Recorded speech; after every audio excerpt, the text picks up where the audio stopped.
नबी करीम सल्लल्लाहु अलैहि वसल्लम और मक्का मुकर्रमा के द काफिर द लासा सरद खपल मरगरो को मुसीबतों के मुब्तला और बिया चे कला द मक्के मुकर्रमेना मदीने मुनव्वरे ते हिजरत शो द हिजरत न पस हम व मदीना मुनव्वरा के द मक्के काफिरो पे इत्मीनान और पकलार पर नखौत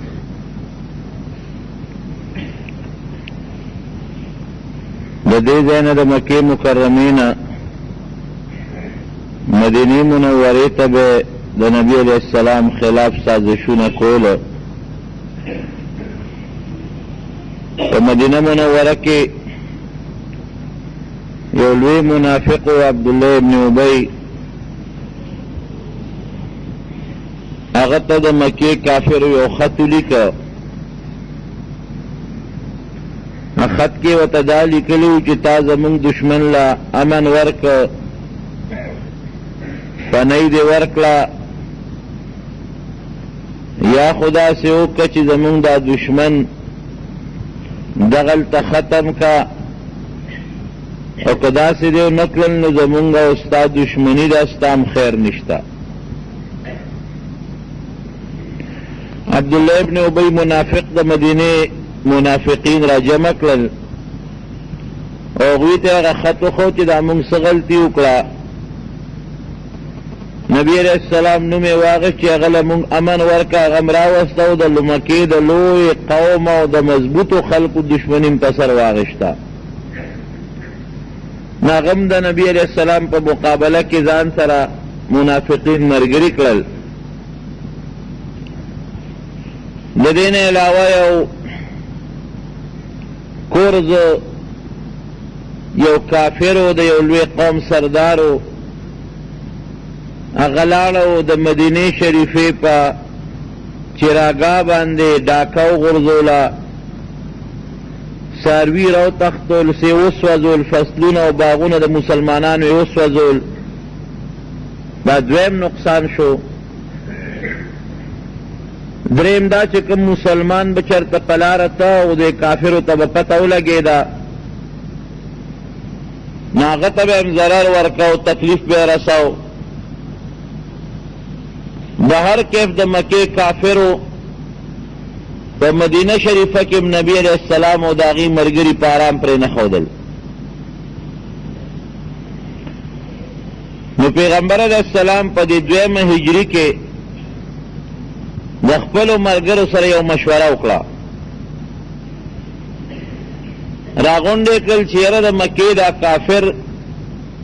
मुमकल व तपरेखौद वतनम व तपरेखौद अखपल प्लार निकागा आबाई वतन अखपल कोरून अखपल पटी और सम वर तपरेखौदल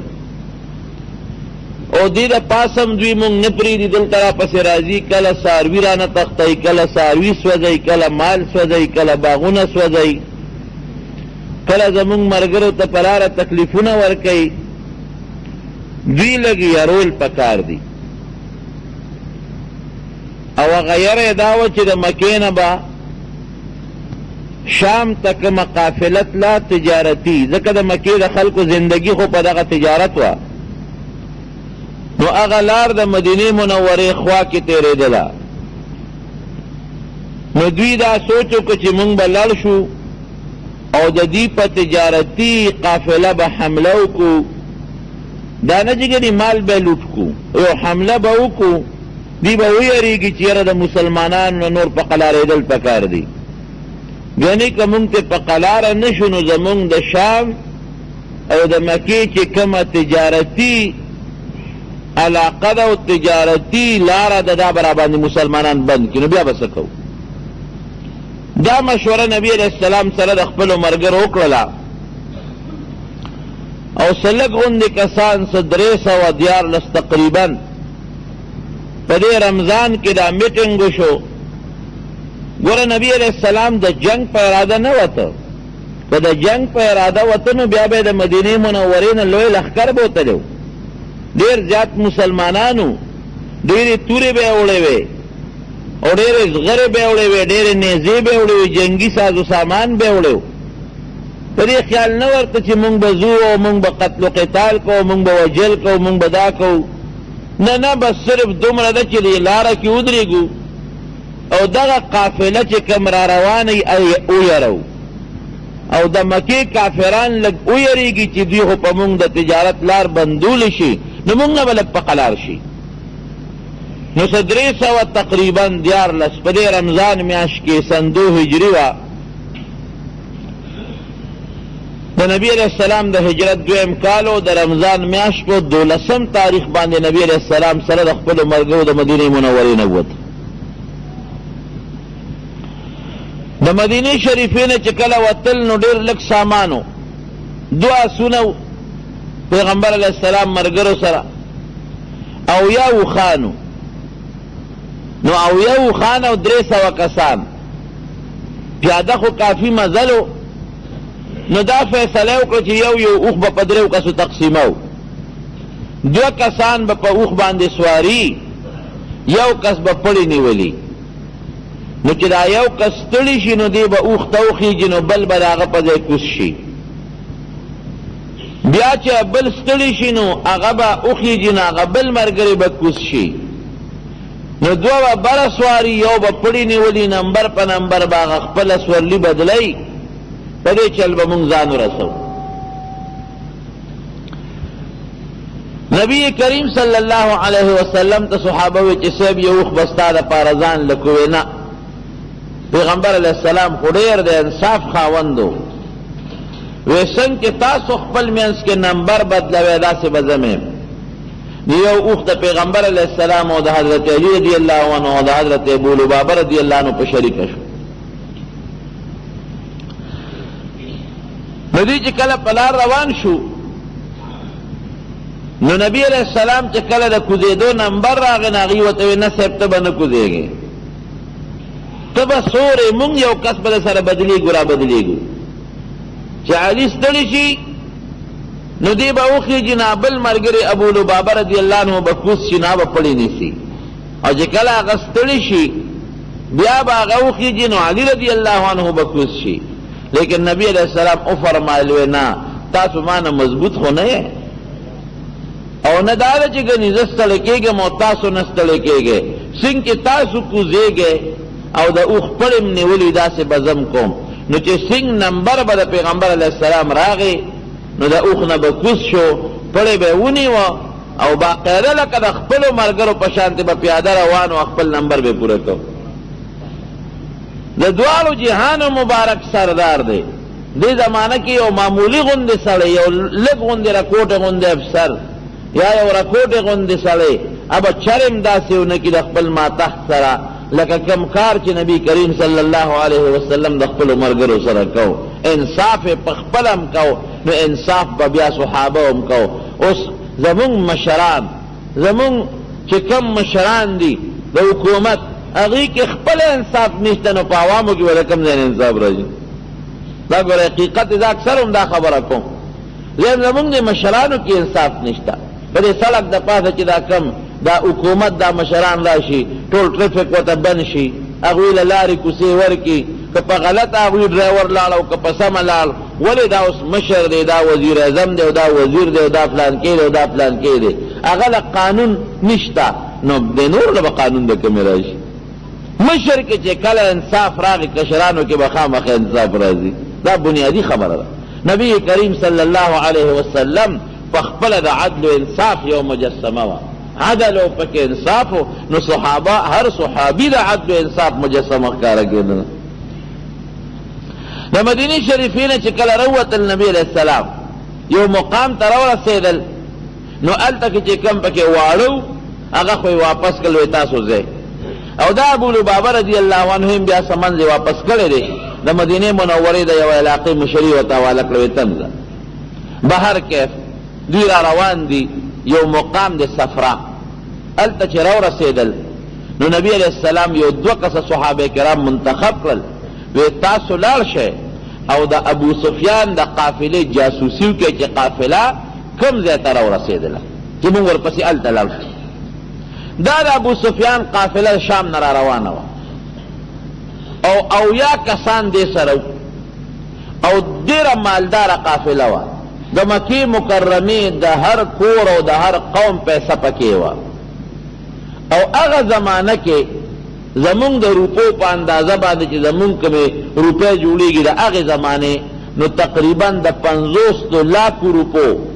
زمونږ د روپو په حساب اخو اشرفۍ دنانیر دي خو زمونږ د روپو په حساب د 50 لاکو روپو د هغې زمانې سرمایه پکې وه چې د دې وخت د کرونو نه زیاتې جوړېږي. دومره لویه سرمایه پکې وه او یا کسان ورسره وو. نو نبی علیہ السلام هغه 2 کسه ولېږل چې ته لاړ شو دا قافله وګوره چې په کوم طرف را روانه وه. ګورې بیا هم درته زه دا وایم چې نبی علیہ السلام په دې خیال نو تلي چې دا قافله به لوټ کړو او سامان به ترې راوړو، نه صرف دې له تلو چې مونږ لار ورته ونیسو دوی باندې لږه یره تېره کړو دوی ویرېږي او دوی ته پته ولګي چېرې مسلمانان خو زمونږ لاره نیوي شي چې دا کافر خو زمونږ نه په قلار شي او دوی د مسلمان خلاف نور سازشونه نه کوي صرف یارولو دپاره. بهر کیف 2 کسه ولېږل حضرت بس رضی الله عنه حضرت عدی رضی الله عنه وی تاسو لاړ شو معلوماتو کې چې د ابو سفیان قافله په کومه لاره را روانه ده اخو غونډۍ دي غرونه دي یو سړی به د غر یو طرف ته بل به د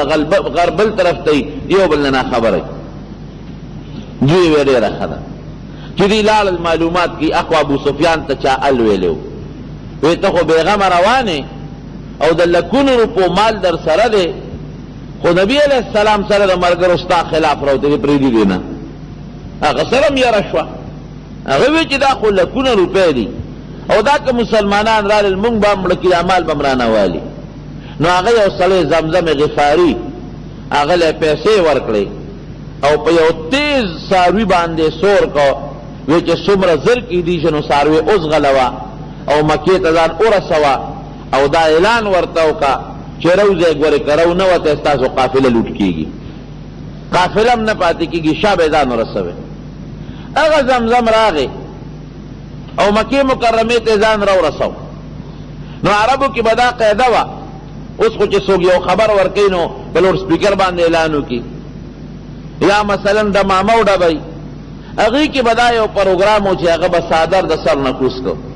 او په اوښ باندې بسو شو نو څادر به یې داسې سر نه تاوو او چې ډېره خطرناکه خبره به وه نو کمیس به یې وویسته. دا سړی چې راغی نو د څادر او کمیس او پرتوګ ټول وویستل ځان یې بربنډ کړ. هغې خو په حیا څه کار نو د بیت الله نه چې به یې طواف کو نو بربنډ به تاوېدل جامې به یې استوي بربنډ به تاوېدل او قمقلو د زمانې که چا به ورته ویل لکه تاسو خو بربنډ طواف کوئ کمیس پرتوګ هم استوي خله بچو داسې کوئ وی مونږ خدای ته د خدای په جامه کې طواف کوو. هلکه دا مونږ چې کوم اغوستې دا د خدای نه نیسه وی مونږ په دې خپله سرمن کې دا د خدای جامه ده په دې کې ورته طواف کوو. مونږ وایو دا هر څه د خدای دي دا چې زمونږ دا لباس د څه نه جوړ دی دا ټول الله هر څه پیدا کړي دا قمقل خره خلک د جاهلیت د زمانې. نو د دا نه جامې وستې او په اس باندې په اوښ باندې سور دی او د مکې په کوڅو کې منډې وی او سر نه څادر ته وی چې خلکه تباه شوی غرق شوی ټول خلک راووتل چې لکه دا سړی په ده څه چل شوی دی او څه خطرناک خبر خو دی چې ټول خلک راووتل څه چل نه وی شا به څومره چې زر کولی شي د ابو سفیان قافله ستاسو چې را روانه ده د هغې دفاع له ځان ورسوئ که ځان هم ونه رسو نو ستاسو دا ملګري هم ختم او مال هم ختم مال هم لوټ. ولې وی د مدینې نه نبی علیہ السلام نوم یې واخېست هغه سره د ملګرو ستاسو د قافلې باندې د حملې دپاره را روان ده چې دا خبر راورسو نو ابو جهل فورا هغه خپل ملګري راغونډ کړل میټینګ او مشوره وکړه او د زرو کسانو یو مضبوط لښکر را روان شو هر یو سره توره او ټولو سره 700 ورسره اوښان 200 ورسره اسونه او نیزې او تورې او زغرې واچولې ښه مسلح مضبوط لښکر راووت او ځان سره ښځې را روانې کړې چې که مونږ تښتو دا ښځې به راله پیغور راکوي او ځان سره ډمان م را روانې کړې دمې چې دا به مونږ ته سندرې وی او دا به راته ګډا کوي او شرابونه م ځان سره راواغېستل. قرآن حکیم کې الله فرمایي ولا تکونوا کالذین خرجوا من دیارهم بطرا ورئاء الناس. اے خلقا وی داسې مه کېږئ لکه د مکې د کافرانو چې هغوی په ډېر لوی کبر باندې په فخر او خلقو ته خپله بهادري او طاقت ښودلو دپاره میدان ته راووتل. پام کوئ ګورئ که تاسو اوځئ کبر به نه کوئ، لویي به نه کوئ، ریاکاري به نه کوئ، که جهاد لمځئ صرف په دې نیت چې الله تعالی راضي شي. لوی مقصد د مسلمان د عبادت د الله رضا ده. الله دې زموږ نه راضي شي. بهر کیف هغوی د هغه ځای نه یو لوی لښکر راووت په یو ډېر لوی کبر باندې او په یو ډېر لوی غرور، او یو سردار یې ګورې وکتو، یو سردار یې پرې نښود. عتبه رضوي لوی سردار و هغه یې م راوویست، شیبه رضوي لوی سردار و هغه یې م راوویست، ابو سفیان سردار دی هغه خو په هغه بله قافله کې دی. ابو لهب ته پاتې شو ځکه دی ناجوړه و. هغه وی زه بیمار یم، زه خو د وتو نه یم. نو وی ته به څه کوې؟ وی زه به د ځان په ځای در پسې بل یو کس ولیږم. نو عاص ابن هشام د ابوجهل ورور و، په هغه را د 4,000 روپۍ پورې وې. ورته ویل که زما د پیسې راکوي ما سره نشته. وی ښه چې د پیسې را سره نشته زما په ځای به جنګ له ځې، که زما په ځای ته ووتې دا پیسې درته معاف. نو هغه د خپل ځان په ځای بل سړی ولیږه. یو لوی سردار و پکې امیه، هغه خوا دې خوا کول ټیزن شانتې و. د هغې واقع داسې وه چې یو زمانه کې د مدینې منورې یو لوی سردار د مسلمانانو سعد ابن معاذ رضی الله عنه، دا د اوس قبیلې سردار و. دا چې کله نبی علیه السلام هجرت وکړ نو دوی خو به راتلل مکې مکرمې ته عمرې له. د نبی علیه السلام نه اجازت وغوښت که ته اجازت راکړې زه عمرې له ځم. ویې لاړ شو.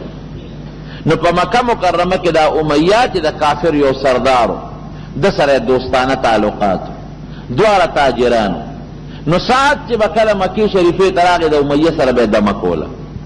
او امیه چې به کله مدینې شریفې ته لاړ د سعد سره به یې دمه کوله. دا تجارتي منډی وې د یو بل. نو امیه چې راغی دا سعد چې راغی د امیه سره دیره شو. هلکه څنګه رالی؟ ویره ما وی چې ستا ملاقات به م وکړم، عمره به م وکړم. وی ډېره ښه ده. وی وروره یو خبره درته کوم. وی ته خو زما د تجارت دوست دی، سوداګر ملګری مې، خو دا چل دی چې زمونږ د مکې خلک ګورې تاسو ته ډېر غوسه دی، ځکه تاسو زمونږ دشمن له نبي علیه السلام نوم یې ورته واغېست، هغه له پناه ورکړې ده. او خصوصا زمونږ د مکې سردار ابوجهل ډېر زیات غوسه دی. نو داسې چل کوو داسې ټیم کې عمرې له ځو بیت الله ته چې خلک اودي کې ابوجهل دی ونه ویني، که هغه ولیدي هسې نه څه تکلیف دله درنه کړي. ډېره ښه د غرمې اکثر خلک اودي. د غرمې را روان شو، چې را روان شو چې د چا نه یارېدلو مغه وله مخې له ورغی، ابوجهل په مخه ورغی. دی خپل ملګري ته هلکه امیه دا څوک دي در سره؟ وی دا زما د مدینې دوست دی سعد. وی ښه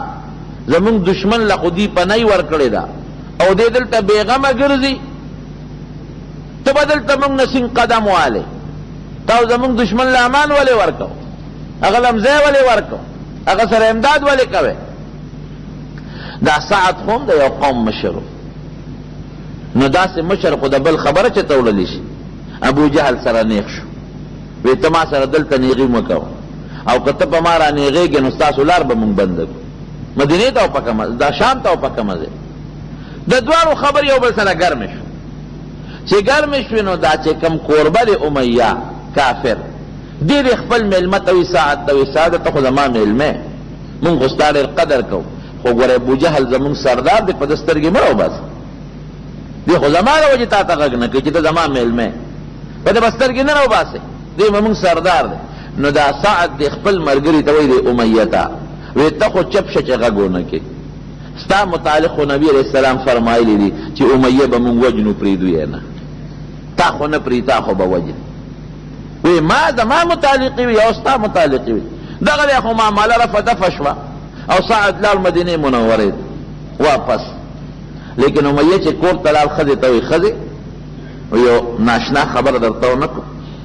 څنګه؟ وی ګوره د نبي علیه السلام نوم یې واغې چې هغه خو زما ته هغه د مدینې هغه ملګري یسربي خو ما ته داسې وي چې به مونږ به وجني. ښځه ورته وایي ښځه یې لا تکړه وه، وایي سړیه څه له یارېږي، وایي هغه در پسې دلته نه شي راتلی او ته بار موزه قصه خلاصه ده. او دومره یره او هیبت پې راغلی و، راوي وایي قریب و چې په پرتوب کې ته دستونه بېدلی وي. بخاري شریف کې حدیث دومره یره او هیبت پې راغلی. او د شپې به وده شو نو خوب کې به راپاڅېد، یا ښځې زه خو یریږم.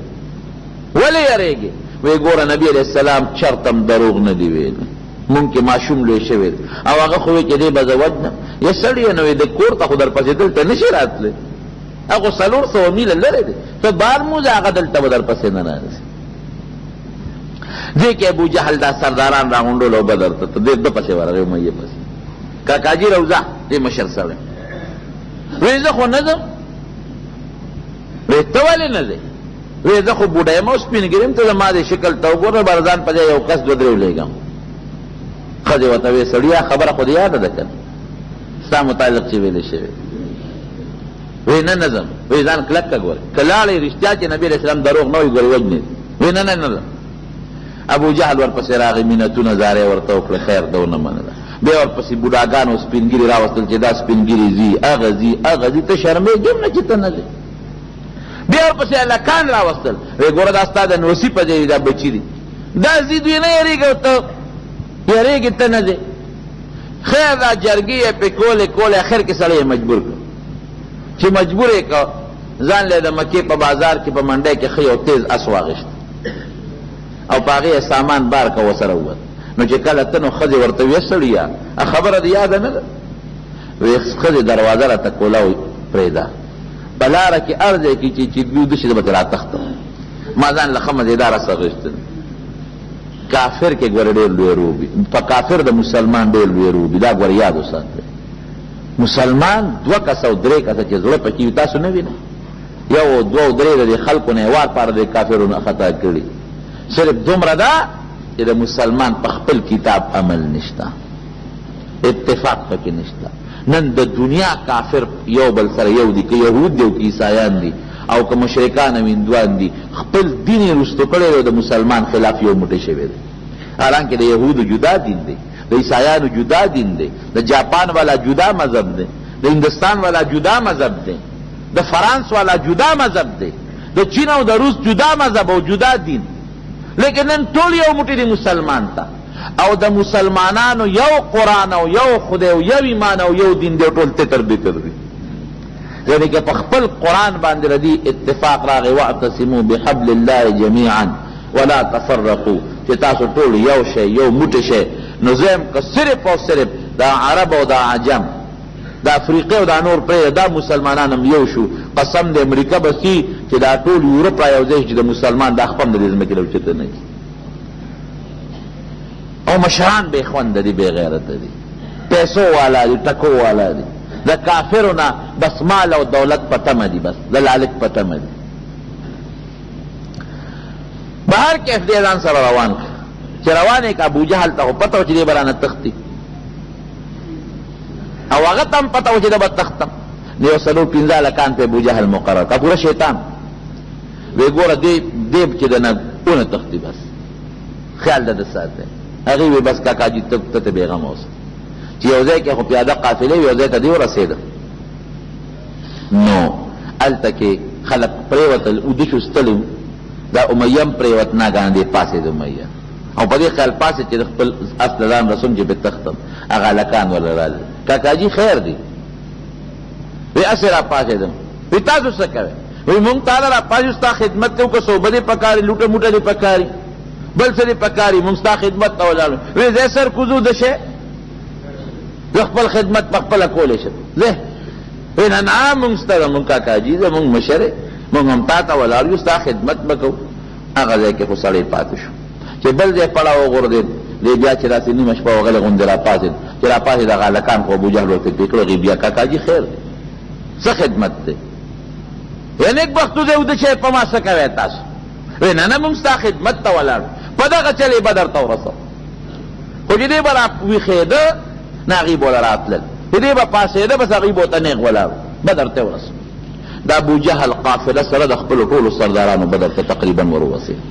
نږدې شو. دی خوا نبی علیہ السلام تم اطلاع ملو شوا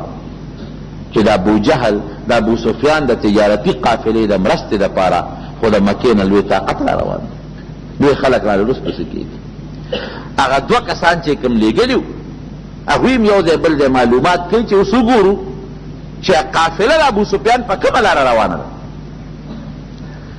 نو دغه ځای کې یو کوي هغه کوي له دوی ورورسېدل هلته یو دوه جینکۍ وې د هغه کوي نه وبورئ مشکونو کې نو هغه یوه جینۍ هغه بلې سره په جنګ ده وی زما هغه پیسې به کله راکړې قرض یې پې پورو بله ورته وی لږ صبر وکړه د قریشو د مکې قافله بدر ته را روانه ده او سبا به راورسي نو هلته به زه تا هغې باندې به څه شی خرڅ کړم پیسې به نغدې کړم تاله به درکړم دې صحابه هغه خبرې واورېدې چې قافله را روانه ده او بدر ته را رسېدونکې ده پلانکي ځای ته را رسېدونکې ده نو به دوی م رالل د هغه کوي نه خپل مشکونه د اوبو ډک کړل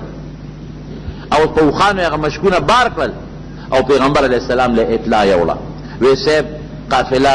د هغې غونډۍ شاته را روانه ده هغسې هغه دوه جینکو یو بل سره خبرې کولې ما واورېدې او سبا له بدر ته را رسېدونکې ده اخواته ابو سفیان سره م فکر و چې هسې نه دې غرونو کې په دره کې چې ته مسلمانانو له په مخه ورنه شو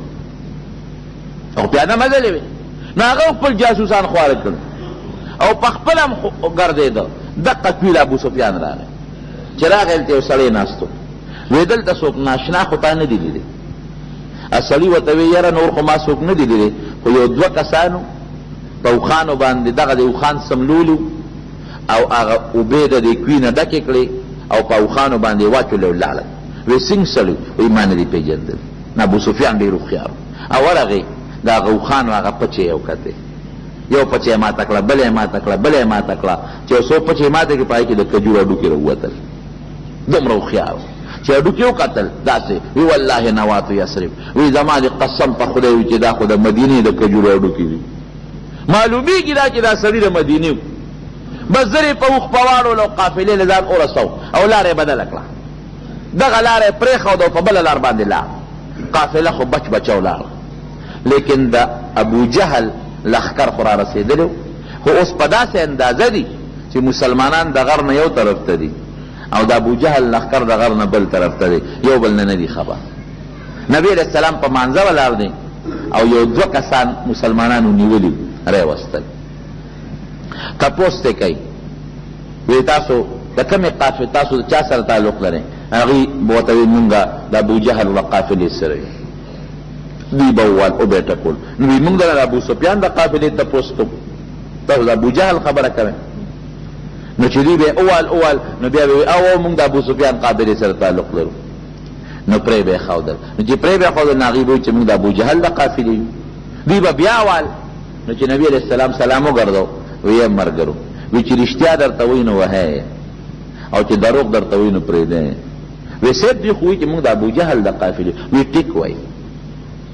وی مونږ خو د ابو سفیان د قافلې پته مو وی زه الله خبر کړم هغه بچ بچه ولاړه او ستاسو د مقابلې لپاره د ابو جهل قافله راغلی ده بیا دې کسانو نه تپوس کوي څومره کسان دي وی جي مې شمېر نه دی کړی مو وی څه خوري وی لس اوښان دروازه یې لاله نبی علیہ السلام اندازه ولګوله وی دې نه معلومیږي دا چې څه 900 کسانو په منځ کې دي او ټول مسلح مرګري کینول وی مشوره کو حضرت ابوبکر صدیق رضی الله عنه پاسید نبی علیہ السلام ورته او فرمایل چې ما تاسو راوستي دې لپاره چې د ابو سفیان په تجارتي قافله به حمله کو او يرو اوس خو د ابو جهل قافله ده ما خو دې نه راوستي نو تاسو خپل مشوره وکړئ چې واپس ځو او که د ابو جهل قافلې سره جنګ کوو کوای چې واپس ځو نو ځای چې ځو او کوای چې د ابو جهل د قافلې سره جنګ کوم ستاسو خو ښه حضرت ابوبکر صدیق رضی الله عنه پاسېد او ښه مضبوط زوردار تقریر یې وکړ وی الله رسوله مونږ خو پیدا مرګ له یو زمونږ مقصد دا دی چې مونږ الله راضي کړو او جنت ته لاړ شو نو که په دې زمونږ کار کېږي نو مونږ سره واپس ځو بیا حضرت عمر رضی الله عنه پاسېد هغه مغسې تقریر وکړ بیا حضرت مقداد رضی الله عنه پاسېد هغه ډېر زوردار تقریر وکړ وی الله رسوله وی پام کا وګورئ دا سوچ ته رانشي چې ګنې زما نه ملګري وتښتي وی مونږ د موسی علیه السلام د ملګرو په شان نه یو چې کله موسی علیہ السلام ورته وی جهاد کو نو مرګر ورته وی اذهب انت وربك فقاتلا ان ها هنا قاعدون. وی زه موسی ته خدای دې جنگ کوي مونږ بدل تنازو وی مونږ داسې نه یو زمونږ دې قسم په خدای وی مونږ بستانه مخکې جنگیږو ستانه برستم جنگیږو ستانه خي طرف ته ستانه ګس طرف ته چې څنګه ته هغه به جنگیږو او د دشمن دومره نقصان ممستا وجود ته مونږ نږدې پرې نه. نو چې دا خبره نبی علیہ السلام ولده خوشاله شو. بیا وی اشیروا علی ایها الناس خلق مشوره راکې ځکه انصارو لا غږ نو کړي. انصارو خو چې کوم وعده کړی و خدا و چې مدینه منوره کې دنه موږ ست حفاظت کوو دا خو نه ویل چې موږ سره بارم جنگ کې مرګرتیا کوو. نو پرې انصار پوښ نو حضرت سعد بن معاذ رضی الله عنه پاسه وی دا الله رسوله ستا جرم ته اشاره ده وی اسلام دې قسم په خدای وی کته موږ ته حکم کې چې دا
چې دا خبر هغه وکړه د نبی علیہ السلام د مخ مبارک کې سرخی پیدا شو.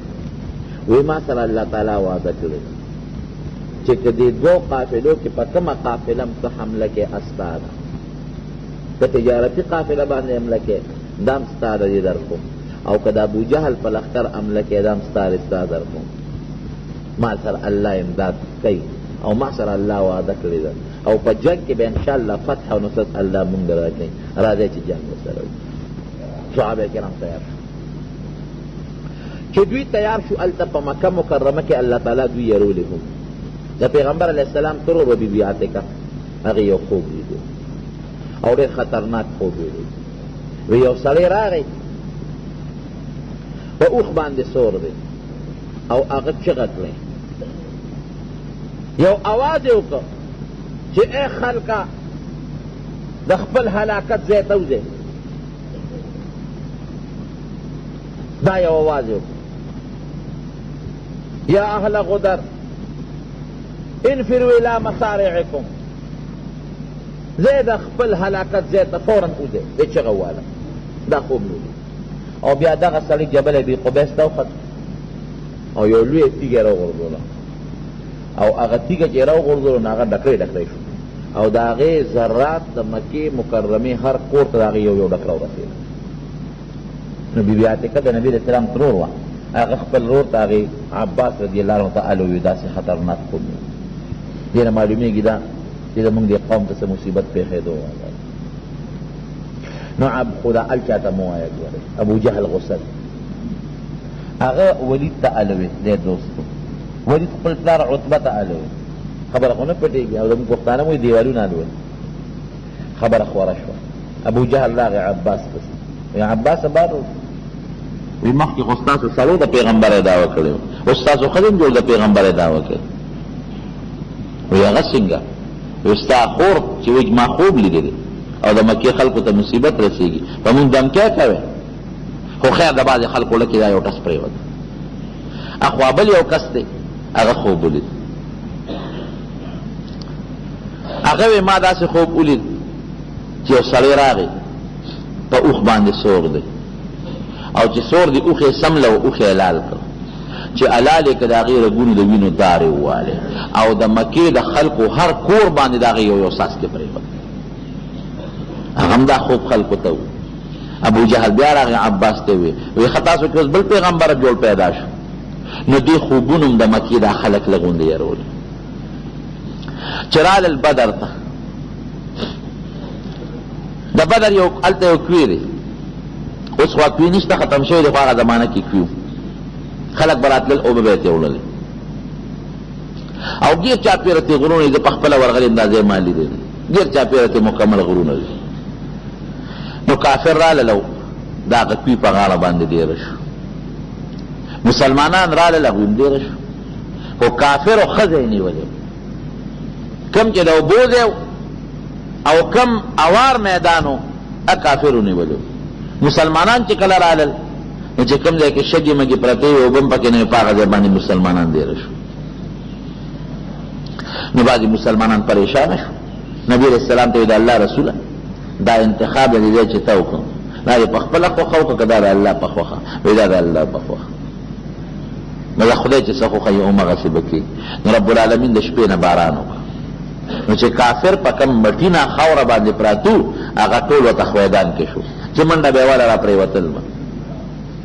او د مسلمانانو چې کم خورینه او شګلنه علاقه وه هغه ورته الله تعالی کلکه کړه، نرمه کړه، او دومره باران الله وکړه چې دوی ځان ته شګې کولاو کړه، په هغه کې د اوبو ډنډونه ځان ته جوړ کړه، د هغې نه یې د سکو انتظام هم الله وکړه او د لمبلو د غسل یا د اودس انتظامات هم ورته رب العالمین وکړو. ګوره الله تعالی چې د انسان امداد کوي داسې اسباب پیدا کړي چې د انسان په ذهن کې هم ورې نه تېرېږي. ابو جهل او د هغې ملګري راغونډ شو، حکیم ابن حزام دغه وخت کې کافر وروسته مسلمان شوی دی. هغه راغی او د قوم سره یې مشوره وکړه، یاره قومه وایي مونږ دلته څه له ډېره یو، وایي مونږ چې د کومې قافلې د بچو د پاره راغلو، نو قافله خاصم بچو لاړه ورسېدل، نو موږ جنگ څه د پاره کوو؟ نو ډېر خلک پکې مشران دو چې هغې جنگ نه خوښه و. اخنس ابن شریق دا د بنو زهره قوم مشر و، راغی ابو جهل ته کېناسته، عتبه ته کېناست، وایي موږ جنگ څه د پاره کوو؟ موږ خو دې له راغلو چې قافله بچ و قافله بچ لاړه، موږ جنگ نه کوو. ابو جهل وی نه موږ خامخا جنگ کوو، وایي ته پیشه او جنگ دې پیشه، موږ جنگ نه کوو. دا مسلمانان څوک دي؟ د هغوی دین جدا او زموږ دین جدا، خو زموږ تربوران دي، زموږ وروڼه دي، زموږ خپل خلک دي. رور یې دلته کافر دی، زموږ د مذهبه دی، او بل رور یې دلته مسلمان دی، پلار یې هغوی سره او زوی یې موږ سره، نو خپل خلک مړه کړو. نو هغه خو خپل قوم د بنو زهره چې څومره و ټول یې په مخه کړل او مکې ته واپس ته موږ جنګ نه کوو. عتبه چونکې مشر سردار و د ټول سپین ګیري، هغه ته دا خلک را جمع شو. نو عتبه هم دا خوښه وه چې موږ جنګ نه کوو، واپس ځو. خو چې ابو جهل خبر شو، ابو جهل راغی عتبه ته ویې ولې؟ وایي بس موږ خو د هغه قافلې د بچوالي دپاره راغلي او قافله سې موږ بچ کړه. نو چې قافله موږ بچ کړه نو موږ څه کوو چې دلته اوس ناست شو؟ وایي نه جنګ خامخا کوو. وایي چا سره جنګ وکړو؟ خو زموږ خپل تربوران دي او خپل خلک. عتبه ډېره ښکلې خبره وکړه، وی ګوره پرېږدی نبي علیه السلام نوم یې واغې جنګ ورسره مه کوي، دې نور عربو ته یې پرېږدی، نو که نور چا مړ کړ عیاذا بالله نو موږ به هم خلاص شو، او که ده ګټه وکړه او غلبه یې وکړه نو زموږ د قوم سړی دی چې ده غلبه وکړه دا ګورې زموږ فخر دی، بس غلی شي. لیکن د دې کافر یو سړی چې تر مسلمانانو نه مخکې مړ و، د هغه زامن او ورېرونه یې را جمع کړل، وی مونږ به ستا د تره بدل نه اخیستی او مونږ به ځو، چغې جوړې کړې هغوی او په عتبه یو الزام لګاو. دا عتبه زوی ابو حذیفه دا مسلمان وی، عتبه خو ځکه جنګ نه کوي چې زوی د مسلمانانو ملګری دی، وی خپل زوی بچ کوي. بس چې دا خبره وکړه نو عتبه کې جوش راغی. نو دې دونه پهلوانو چې ده پر خپل سینه باندې د شتر مرغو وزرې لګولې وې وی راوړی ماله ټوپۍ نو د اوسپنې ټوپۍ غوښته نو د سر غټو ټوپۍ پې نه برابرېده نو بیا په رومال باندې ځان له سر وتړه اوس په پته ولګي چې څوک نر دی او څوک بې غیرته دی صفونه برابر کړي نو صفونه برابر کړه دلته کې خو دوی دا خپل کبر او غرور کو هلته کې نبی کریم صلی الله علیه وسلم خپل ملګري را جمع کړل او کېنو وی کېنه او په خپله یو سفر چې صحابو د پیغمبر علیه السلام دپاره جوړ کړی عربی کې ورته عریش وی سفر ته هغې کې نبی علیه السلام ورننوت او الله تعالی ته زاري شروع کړه صحابه وی مونږ اودو شپم په خوب کې تېره کړه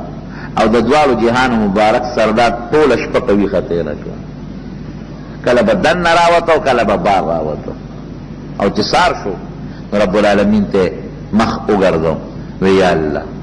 مونږ ډېر کمزور یو ګوره اصل څیز ګوره عجزي ده کافرو په سینو د شترمرغ وزرې تړلې دي او پهلواني کوي سندرغاړي دي او غزلې ورته ښځې وایي او شرابونه څکي او دمتوب کوي او دا وایي چې ګورې بس تورې به نه چلوي یو څو کسان دي دا مسلمانان د لاس ورکې به کلک نیسو بوزو به دومره غرور لیکن نبی علیہ السلام سو یا الله مونږ ډېر بې کسه یو یا الله مونږ ډېر بې سوکه یو یا الله زمونږ وسله مونږ سره نشته او الله د یو ډېر لوی طاقت سره مقابله ده یا الله زما دا ملګري ګوره شلېدلو جامو کې راغلي ډېر پکې داسې چې سپلی او پیزارې نشته الله ستا د دین د غلبې لپاره راغلی یا الله ګوره که دا لږه غوندې ډله د 300 کسانو دا اوس دلته مړه شوه نو تر قیامته پورې به ستا د نوم اغېشتو والا ګورې بیا څوک پیدا نشي الله ستا د دین دپاره ما روښکي دي اوس چې ته ورسره څه کوې تا ته وقف دي بس که یې وجنې ستا دپاره ځان هم وجنې او که امداد ورسره کوې او ملګرتیا کوې او غلبه ورکوې نو الله دا هم ستا په وس کې ده ستا د وس نه بار نه ده بیا څه وایي وی یا الله ګورې ما ذلیل نه کې یا الله ما خوار نه کې یا الله ما سره چې کومه وعده دې کړې دا هغه وعده ده نه غواړم ما سره به خپله وعده پوره کړې دومره وجړل نبي علیه السلام چې د سر مبارک نه هغه څادر وغورځېد حضرت ابوبکر صدیق رضی الله عنه راغی څادر یې ورته په سر کړ ای بس د الله رسوله بس نوره جړان مه کوه نوره دعاګانې مه کوه بس دا کافي نو چې څنګه نبي علیه السلام راووت نو مخ مبارک یې سرخي کوله وی ما ته الله تعالی خپله وعده پوره کړه سیهزم الجمع ویولون الدبر ما ته الله داسې آیتونه نازل کړل خوشخبري راکړه چې دا کافر به تختی هم او دوی به شکست هم مونی او ګټه او نصرت به الله تعالی فتحه دا به تاسو مسلمانانو له ورکړي مسلمانانو لښکر هم تیار شو زما دا خیال دی دا باقي واقع به د آینده جمعه کې به خلاصېږي نه خو دا مې دې پورې وي تېره جمعه چټم چا دو ملګرو راکړي او دې کې څه حکمتونه هم دي او د بدر دا جهاد دا د رمضان په میاشت کې شوی په 12 رمضان نبی علیه السلام د مدینې منورې نه راوتی او اتفاق دا چې د جمعې ورځ وه 12 رمضان و چې د بدر په مقام کې جنګ وشو بالکل مکمل 12 رمضان او د جمعې ورځ دې د رمضان په دې میاشت کې دا جهاد شوی دی او مسلمان له رب العالمین فتح او کامیابی ورکړلی ده رونو جهاد داسې یو څیز دی اگر چې نن خو جهاد د دهشتګردۍ نوم ګرځېدلی نن خو که څوک د جهاد نوم اخلي نو خلک وي دا دهشتګرد دی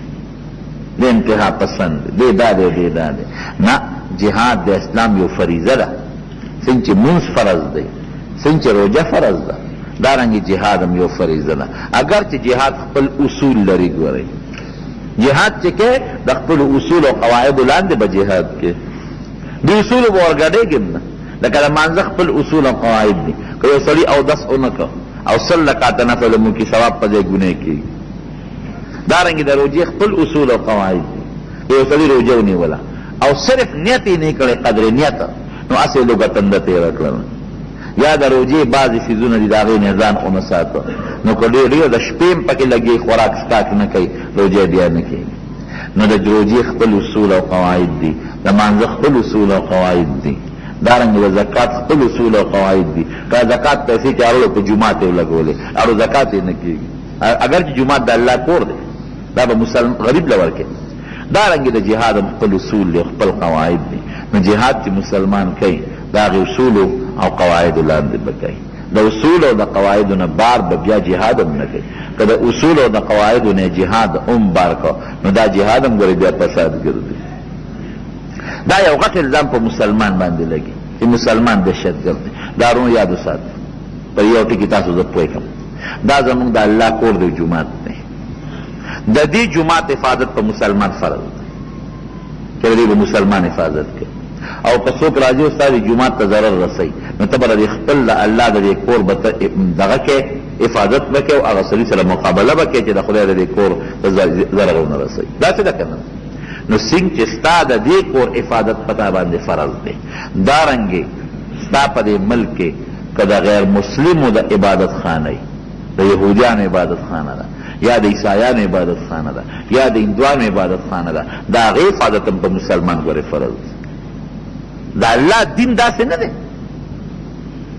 دا بعضې څیزونه یقینا تخریب کاري ده. دا جهاد نه دی. د یو غیر مسلم د یو کافر په عبادت خانه باندې حمله کول دا ګور جهاد، دا صرف مسلمان بدنامول. د یهودیانو په عبادت خانه باندې حمله کول، د عیسایانو په عبادت خانه باندې حمله کول یا د هندوانو په عبادت خانه حمله کول دا منع دي شریعت. که دلته کې د هغوی په عبادت خانو حمله کې نو ستا بلا جوماتونه دي په هندوستان کې شته، په امریکا کې شته، په لندن کې شته، په جاپان کې شته، په چین کې شته، په روس کې شته. سبا به هغوی ستا په عبادت خانو هلته حمله کوي. اگر مونږ پښتانه نه وایي ته زما بده مور مه کنځه، زه به ستا ښه مور نه کنځم. نبی علیہ السلام فرمایي یو انسان خپل مور ته کنځل کوي، وایي مور ته به څوک څنګه کنځل کوي؟ وایي د بل مور ته کنځل وکړي، هغه د مور ته کنځل وکړي. نو که ما ستا مور ته کنځل ونه کړل نو ته به زما مور ته ولې کنځل کوي؟ زه ستا مور ته کنځل کوم داسې دی لکه چې خپله مور ته خپله کنځم. دغه رنګې که ته د هغې عبادت خانه دلته کې روانه یې نو هغې به په امریکا کې ستا عبادت خانه روانه کړي، په لندن کې به ستا هغه روانه کړي، په جاپان کې به ستا عبادت خانه روانه کړي. که ته دلته کې یو عیسائی یا یهودي وجنې او مړ کړې نو په هلته کې لږ مسلمانان دي، هغې بیا هغه مسلمانان وجنې، نو دا ګوره جهاد نه دی. څنګه چې د دې ستا د عبادت خانې او ستا د مدرسې حفاظت پتا باندې فرض دی، دقه رنګې د غیر مسلم چې کوم غیر مسلم دي د هغې د عبادت خانو د هغې د مدرسو حفاظت هم پتا باندې فرض دی چې هغې ته هم څوک نقصان. زمونږ یو بابري مسجد دی او هغې پسې هندوان لګېدلي دي روانه یې دلته پې څونه مسلمانان جلوسونه وباسي که نه وباسي. نو څنګه چې ته په خپل جومات خفه کېږي دارنګې اغیار کافر هم په خپل عبادت خانو خفه کېږي. د جهاد خپل اصول دي، خپل قواعد دي. جهاد کې خپل طریقه کار د هغې لاندې به جهاد کوي. او که د هغې نه نه غوندې موړې دي راوړې دي بیا به جهاد فساد ګرځي. نو دا بعضې خلک یې هغې تخریب کاري کوي، هلته کې د هغې په عبادت خانه ورغلې بیا دلته دا ګورې مسلمانان نه کوي، دا داسې نور خلک یې افراتفري پیدا کوي. یو دی کې یو اولا بل دی کې بل اولا، نو خدا پراپېګنډه دوي مسلمانان یو بل، یو دی کې په یو عبادت خانه ور دی په بل دی د مسلمانانو خلاف دا جهاد بدنام شوی. نور جهاد داسې یو څیز دی چې هغه د مسلمان د قوت او د طاقت او د غلبې سي. بل جهاد له اسباب پکار، اسباب د سره نه جهاد به پسه کوي. وشه ګوره کافر هغوی په دغه ټکنالوژي او په اسبابو کې کم ځای ته ځان ورسو. دا نن د امریکې او د یهودو مقابله څوک نه شي کولی. او مسلمانان تش خوبونه کوي دوکو پسې ګرځي چې موقع راشي موږ سره وسله نشته، نو تا به وسله جوړه کړې وکړه. سره مسلمان سره دومره دي چې دومره په یو دنیا کې نشته، یو ملک کې دومره نشته. تیل د مسلمان سره دومره دي چې هغه یو ملک کې نشته. نور اسباب د نن جدید ټکنالوژي چې څومره اسباب دي هغه ټول د مسلمان سره پراته دي، لیکن مسلمان ته فایده وانه غوښته. فایده چې څومره د ستا طاقت دی، ستا قوت دی، او فایده ته امریکا اخلي، فایده ته یهود اخلي، فایده ته نور کافر اخلي. نو پکار دا دی چې لاول قرآن کې الله نه فرمایي واعدوا لهم ما استطعتم من قوه الآیه، چې تاسو د کافر لپاره لاول طاقت برابر کړئ، وسله برابر کړئ، جهاز، میزایل، ایټم یا بل څه طاقت لاول هغه برابر کړئ. نو د هغې نه پس هغې ملک سره بیا جهاد وکړه چې چا سره دا طاقت شته. او که تا سره صرف یو دغی غوږین ټوپکي او هغه سره د هغه ځای نه دغه داسې جزونه هم دي او هغه سره صیبه میزایل هم دي، نو ته په غوږین ټوپک یا په لور یا په تبر د هغوی مقابله کوم ځای کولی شي؟ دا خو ځان غرقولي. نو جهادي جذبه په مسلمان کې پکار ده. او چې کله جهادي جذبه په مسلمان کې راشي د جهاد دپاره اسباب به بیا دې پیدا کوي ښه مضبوط اسباب رب العالمین دی دا باقي واقع به انشاءالله بله جمعه ویم ټول مسلمانو کې اتفاق او اتحاد پیدا کوي او چې څومره مسلمانان هغه نن د کافرو د لاسه په تکلیف کې پراته دي ګوره ډېر مجاهدین په افغانستان کې دي او که په نورو ملکونو کې په کشمیر کې دي په عراق کې دي بوسنیا کې دي داسې مسلمانان چې هغوی په زړونو کې جهاد وینه تاویږي راتاویږي غریبانان او وسله او دا قصې ورسره نشته نو دا دعا کوئ رمضان کې الله قبل چې الله دغې مجاهدین امداد وکړي حاجي دا یو ملګری واقعي زمونږ د جمعې ملګری وفات شوی دلته کې زمونږ فقیر شاه لالا چې هغه دلته کې بدغزګي زمونږ د جمعې منزله به هره جمعه راته هغه وفات شوی رب العالمین دې مغفرت نصیب کړي تر څو چې هغه راتلی شو دې ځای کې به ناست بل زمونږ د صدر صاحب محمد حسین حاجي صاحب ورور هدایت والد صاحب وفات شو هغه هم ګورې تر څو چې به راتلی شو دلته منزله راته خو بیا بیمار و ډېره موده نه به شو راتلی نو هغه هم تم دعا کې یاد کړي چې الله تعالی د هغې هم مغفرت نصیب کړي لوی سفر الله د خوشحالو کړي بل زمونږ د محلې مخفشا لالا هغه هم وفات شوی دی او دغې نه یو جمعه نیمه مخکې دغه ګوټ کې ما په خپله ولیدې راغلی و منزله نو ښه مونږګزار انسان و هغه ته هم دعا کوي چې رب العالمین یې مغفرت نصیب کړي نور څومره مردګان وفات دي رب العالمین دې ټولو مغفرت نصیب کړي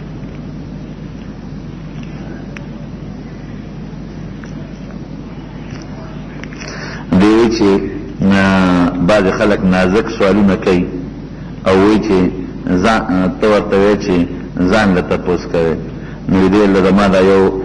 سوال دی د دې جواب به خامخا راکړې خو دې کتاب بیا نازک سوال کړی دی نو ته راشه ځان له باندې تپوس داسې جواب سوال کوه چې هغه لږ یو فوټې نغی ځان له تپوس باندې تاسو شرم خو نه راځي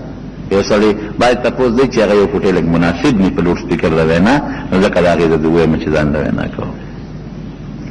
دا هم څه زنانو متعلق څه مسلې تپوس یې کړی دی نو هغه د بیا وروسته ما نه ځان له تپوس وکړي دوی وایي چې زه بار ملک ته ځم لیکن کم ملک ته چې ځم د هغوی شرط دا دی چې ګیره به اجازت نشته او زما ګیره ده زه څه وکړم بلکل چې داسې پیسو پسې لاړ نشي چې په هغه کې د پیغمبر سنت خریدل کېږي ته به بار ملک ته پیسو لدی نو چې تا باندې دا پابندي لګوي چې ته به ګیره خرئ ګیره د پیغمبر سنت ته رزق الله ذمه داري اخیستې ده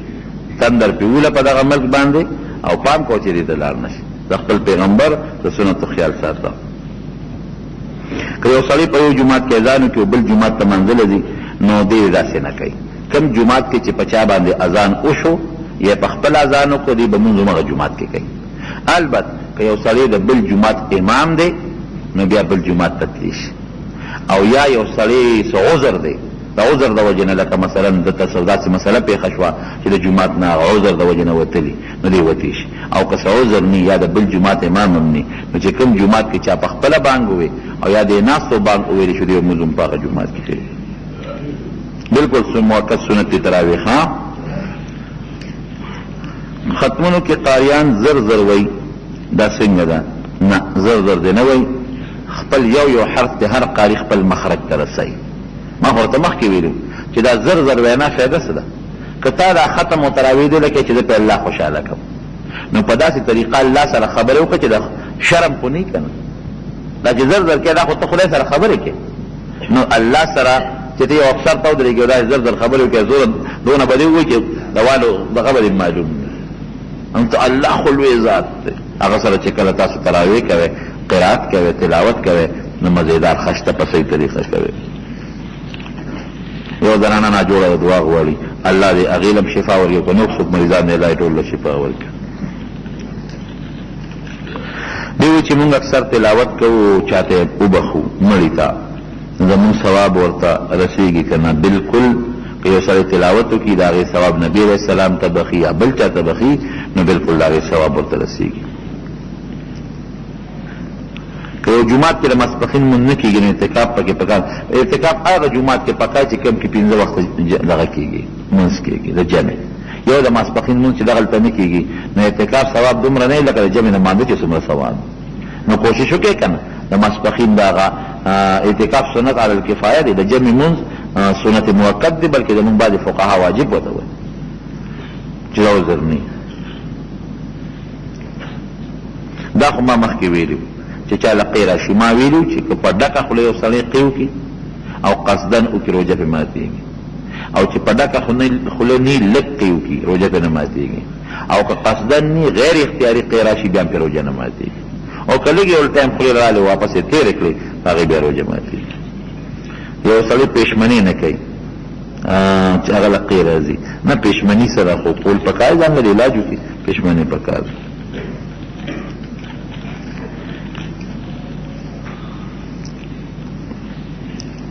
نه جناب دا یو ډاکټر صاحب دی دوی که مال خلق علاج به راځي که اعتکاف وکړم او مال نه اعتکاف کې ورته اعلان ولګوي چې مال به څوک علاج له نه راځي اعتکاف کې به صرف د الله دا رضا کار کوي او که خلق دې مجبورۍ چې خامخا ځان علاج وکړه بیا اعتکاف مه کوه د خلکو خدمت هم عبادت دی چې په صحیح طریقه د خلکو خدمت کې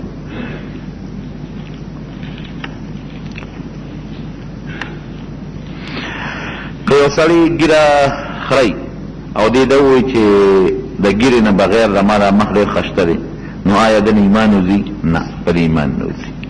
په دې باندې ایمان نه وځي خو دا خبره ښه نه ده چې چا ګیرې هغه خشته دی ګیرې والا ګیره خو د سړي دپاره یو رونق دی دعا وکړئ رب العالمین په موږ باندې رحم وکړي یا الله د آفاتو بلیاتو مصائب و مشکلات و غمونو نه په امن کې وساتي رب العالمین موږ له د عبادت توفیق نصیب کړي رب العالمین د روجو صحیح طریقه د بلو توفیق راکړي او په خیر او عافیت دا روجې په موږ باندې ختمه کړي الله ته پکې زموږ نه راضي شي دعا وکړئ چې دا کوم مردگان مشران وفات شوي دي درې واړه په شریک او د دعا وکړئ چې الله مغفرت نصیب کړي د آخرت لوی سفر الله د خوشحالو کړي او وارثانو له رب العالمین صبر ورکړي څومره چې مریضان دي الله تعالی شفا ورکړي څومره چې قرضداران دي الله د قرضونو خلاص کړي کله چې یو بل سره اختلافات او دشمنۍ ته الله پر هغو باندې بدل کړي دعا وکړئ مجاهدین چې په کومه ځمکه کې دي الله ته کامیاب کړي مخالفین کافران چې څومره دي یا الله ته رسوا کړي په خپل قهر او غضب یې تباه او برباد کړي الله زمون په زړونو کې خپل محبت واچي الله زمون په زړونو کې د خپل حبیب محبت واقع کړي الله زمون نه هغه کار وایي چې په کوم کار ته خوشحالېږي الله د ګناه او د ګناه د اسبابو نه په امان کې وساتي رب العالمین آخر وخت کې په خپل دا کلمې نصیب کړي چې لا اله الا الله محمد